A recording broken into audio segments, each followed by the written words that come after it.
About Hereward and Sigrlinn. Hereward hight a king. He had 4 wives. One hight Elfhild. Their son hight Hayden. Another hight Searider. Their son hight Humlung. The third hight Sinrid. Their son hight Humling. King Hereward had made a vow to marry whatever woman he thought finest. He had heard that King Svafnir had a daughter fairest of all. She hight Sigrlinn. Ithmund hight his earl.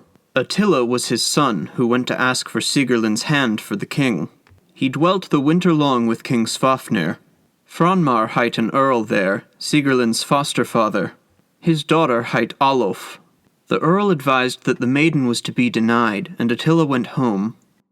Attila the earl's son stood one day within a certain grove, where a bird sat in the limbs up above him, and had heard his men calling the women whom Hereward had married the finest.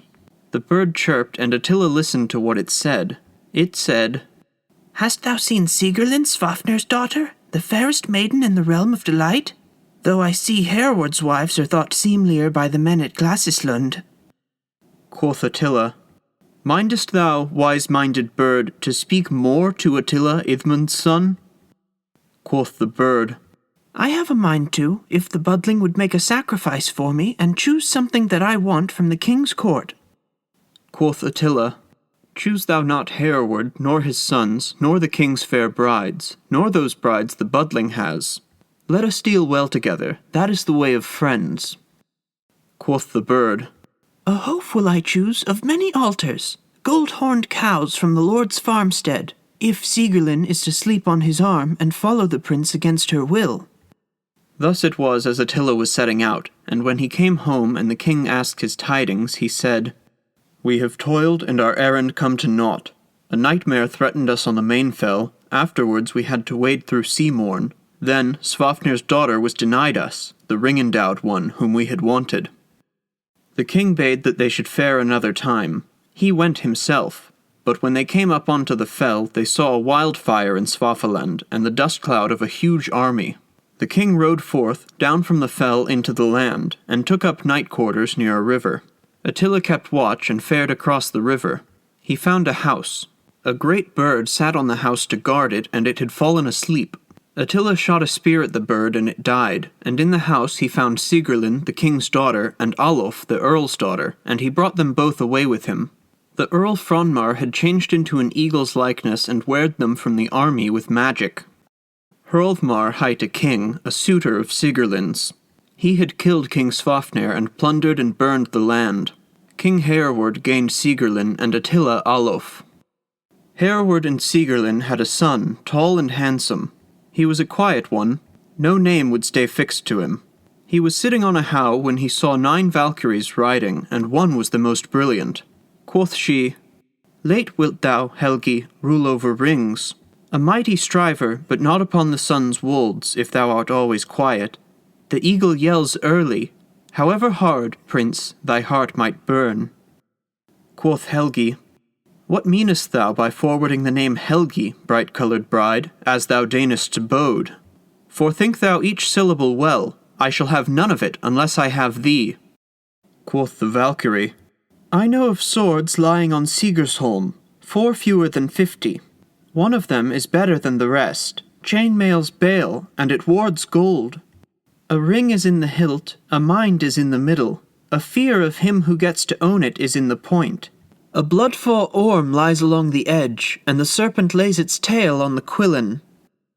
Eilimi hight a king. His daughter was Svafa. She was a Valkyrie and rode the air and water. She gave Helgi that name, and often helped him in battles afterwards. Quoth Helgi, "Thou art not, sound-counselled King Hereward, the folk-lord, although thou be renowned. Thou lettest fire eat up princes' dwelling-steads, and they worked no anguish against thee. But Hrolfmar shall rule over the rings which our kinsman owned. That king has the least regard for life. He means to rule over the dead's earth." Hereward answered that he would gather up an army for Helgi if he wanted to avenge his mother's father. Then Helgi sought out the sword that Svafa had made known to him. Then he and Attila went and felled Hrolfmar and performed many daring deeds. He killed the Jotun Hati where he sat on a certain boulder. Helgi and Attila lay in their ships in Hati's fjord. Attila kept watch the first part of the night. Quoth Hrímgerð, Hati's daughter, Who are the Hathels in Hati's fjord?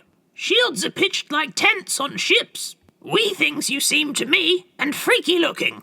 Tell me your king's name. Quoth Attila, Helgi hight he, and thou mayest nowise bring hurt to the lord.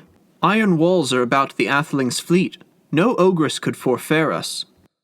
Quoth Hrímgerð, What hight thou, my brave little man? What do the little men call thee? The king must believe in thee, that he lets thee dwell in the boat's fair prow. Quoth Attila, Attila I hight, fierce shall I be to thee. I have overmuch hate for witches. Often have I dwelt in the soaked prow and quelled night hags. What hight thou, corpse-greedy giantess? Name thou thy father, ogress. Thou shouldst be 9 rasts below, and a needly tree growing from thee. Quoth Hrímgerð, Hrímgerð I hight, Hati hight my father. I knew him to be the almightiest Jotun.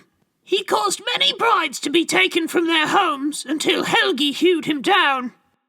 Quoth Attila, Thou wert lying before the Herding's ships, giantess, and wert lying in front of the fjord's mouth. Thou wouldst have given the captain's men over to Ran, if he had not come straight athwart thee. Quoth Hrímgerð, Deluded art thou now, Attila. Dreaming, I tell thee. Thou lettest the eyelids to sink upon thy brow. My mother lay before the Milding's ships. I was drowning Hlöðvarð's sons out at sea. Thou wouldst neigh, Attila, if thou wert not a gelding. Hrímgerð turns up her tail. Methinks thy heart, Attila, be in thy rear, even though thou hast a stallion's voice. Quoth Attila, A stallion I would seem to thee if thou couldst try it, and if I stepped on to land from the water. Thou wouldst be left lame if given a taste of the real thing, and thy tail, Hrímgerð, would droop down. Quoth Hrímgerð, Walk on to land, Attila, if thy strength be trusty, and come at me in Varen's bay. Few of thy ribs will stay aright, thou rake, if thou comest into my clutches. Quoth Attila, I will not go ere the men awaken to keep up watch for the leader. It is no dire strait for me if a nearby monster comes up under our ship. Quoth Hrímgerð, Wake thou, Helgi, and make good with Hrímgerð for causing Hati to be hewn down. One night would she sleep with the prince, then her bale will be made up for. Quoth Helgi, Loathing he hight who shall have thee. Loathsome art thou to mankind. That thirst lives in ᚲᚨᚨᚲ, a cunning Jotun, the worst of the wilderness dwellers. That is a fitting mate for thee. Quoth Hrímgerð, Her wouldst thou rather hold, Helgi, who fixed to look after the harbours for the humans the night before last. That fell golden maiden seemed to me to bear power. Here she stepped on to land from the water, and so moored your fleet. She alone is the reason that I could not kill the Budling's men. Quoth Helgi, Hear now, Hrímgerð, if I am to make up for the harm to thee. Say thou skillfully to the king. Was it one being alone who protected the atheling's ships, or did there fare many together? Quoth Hrímgerð, 3 groups of 9 maidens, though one rode ahead, a white maiden under a helmet. The horses were shaken up. From their manes came a deep dale of dew, hail in the high woods. Thence comes the eld of years. All that I saw was loathsome to me. Quoth Helgi, Look thou east now, Hrímgerð, for Helgi hath smitten thee with hell-staves. The royal fleet is protected on land and on the water, and the same goes for the suchling's men. Quoth Attila, It is now day, Hrímgerð, and Attila hath delayed thee till life's end. What a laughable harbour mark it be, where thou standest in a stone's likeness. King Helgi was a fell great warrior. He came to King Eilimi and proposed to his daughter Svafa. Helgi and Svafa exchanged vows, and they loved each other exceeding wonderful. Svafa was at home with her father, and Helgi was away at war. Svafa was still a Valkyrie like before. Hedin was at home with his father, King Hereward, in Norway. Hedin fared from this same home out into the woods alone on Yule Eve and found a troll woman. She rode a wolf and had snakes as reins, and asked to accompany Hedin. Nay, said he. She said, Thou shalt pay for this at the high toast. During the evening binding oaths were made. A sacrificial boar was led forth. The men laid their hands thereon, and then swore their oaths at the high toast. Hedin swore an oath for Svafa, Eilimi's daughter, the betrothed of Helgi, his brother, and regretted it so much that he went away down wild overland paths southward, and found Helgi, his brother. Quoth Helgi, "Come thou hail, Hedin. What canst thou say of the latest news from Norway? Why art thou, chief, driven from the land, and come alone to find us?" Quoth Hedin, "I was not, chief, driven from the land. A much greater misdeed has befallen me. I have wished for that king-born bride of thine at the high toast." Quoth Helgi, "Blame thyself not, Hedin. The ale-talk will become sooth for us both. A chief has summoned me to the river bank. I must come within 3 nights. It is doubtful to me that I will come back. Then it might work out to weal, if this should be." Quoth Hedin, "Thou saidst, Helgi, that Hedin would be worthy of good from thee, and of great gifts. It is seemlier to redden thy sword than to give frith to thy fiends."